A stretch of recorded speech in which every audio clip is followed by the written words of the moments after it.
చంద్రబాబు పవన్ కళ్యాణ్ డ్రామాలు ప్రజలు గమనిస్తున్నారని అన్నారు మాజీ మంత్రి పేర్ని నాని. మడత రాజకీయాలు చేస్తున్న వారికి బుద్ధి చెప్పే సమయం ఆసన్నమైందని అన్నారు. చంద్రబాబుకు పవన్ ఊడిగం చేస్తున్నారని ఆరోపించారు ఆయన. నీ జెండా పవన్ కళ్యాణ్, నీ జెండాల సభ సాక్షిగా చెప్తున్నాం. నీ జెండా చంద్రబాబు నాయుడు జెండా, ఈ రెండు జెండాలని ప్రజలు మడతేయటం ఖాయం.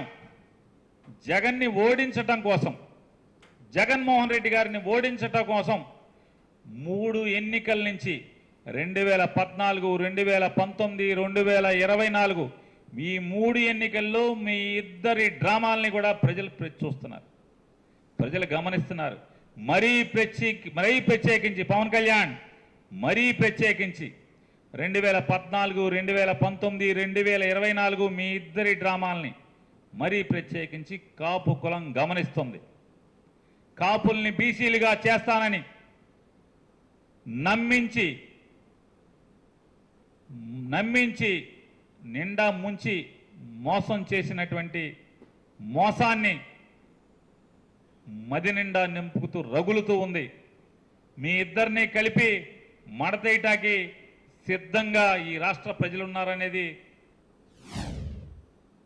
జెండా మోసే కార్యకర్తల్లో, నీకు నమ్మి నీకు ఓటేసేటువంటి అభిమానుల్లో స్థైర్యాన్ని నింపగలిగేది అది వదిలేసి ఎంతసేపు చంద్రబాబుకి ఊడిగం చేస్తూ, చంద్రబాబుకి చెంచాగిరి చేస్తూ, చంద్రబాబు గెలుపు కోసం పనిచేసేటువంటి పని చెప్తూ, కుంటి సాకులు ఇవన్నీ కూడా చెప్తూ నిర్వీర్యం చేస్తూ, అంటే మన జెండా మోసి మనం నమ్ముకున్న మన బొమ్మ మోసేవాడిని ఆత్మస్థైర్యాన్ని కించపరిచే రీతిలో మాట్లాడే నాయకుడు ఎవడన్నా దొరుకుతాడా భారతదేశంలో కాదు ఈ ప్రపంచంలో?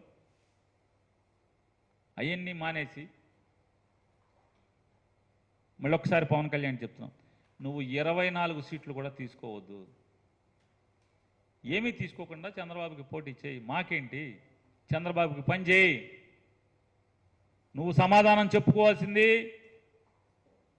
నిన్ను ప్రశ్నించే, నిన్ను అభిమానించే, నీ హితవు కోరే, నీ మేలు కోరే వాళ్ళకి తప్పితే జగన్మోహన్ రెడ్డి గారికి, వైఎస్ఆర్ కాంగ్రెస్ పార్టీకి కాదు.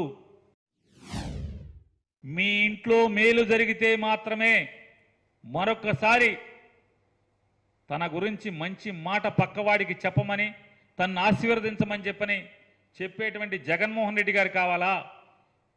ఏం చేస్తారో మనకి చెప్పకుండా 2014 నుంచి 19 దాకా వారిద్దరూ కలిసి పరిపాలించినటువంటి పాలన గురించి ఒక్క మంచి మాట కూడా చెప్పుకోలేనటువంటి వారిద్దరూ జగన్మోహన్ రెడ్డి మీద విషం చిమ్ముతూ పెత్తందారుల పక్షాన భుజం కాస్తున్న వారిద్దరి మాటలు నమ్ముతారా ఆలోచించుకోమని చెప్పని, మంచి నిర్ణయం తీసుకోమని కూడా రాష్ట్ర ప్రజలందరూ కూడా విజ్ఞప్తి చేస్తున్నాం.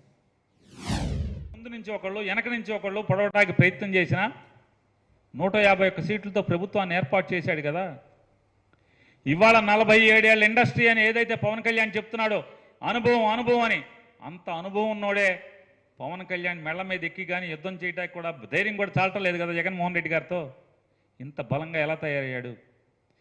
గెలిచినా ఓడినా, అధికారం వచ్చినా రాకపోయినా, ఎంతమంది ఎమ్మెల్యేలు ఉన్నా లేకపోయినా ప్రజల కోసం మాత్రమే పనిచేస్తూ వెళ్ళాడు కాబట్టే ఇవాళ ఈ స్థితిలో జగన్మోహన్ రెడ్డి గారు ఉన్నాడు. పుడతా ఏమీ జగన్మోహన్ రెడ్డి గారు పార్టీ పెట్టిన కాడి నుంచి అధికారంలో ఏమి లేడు.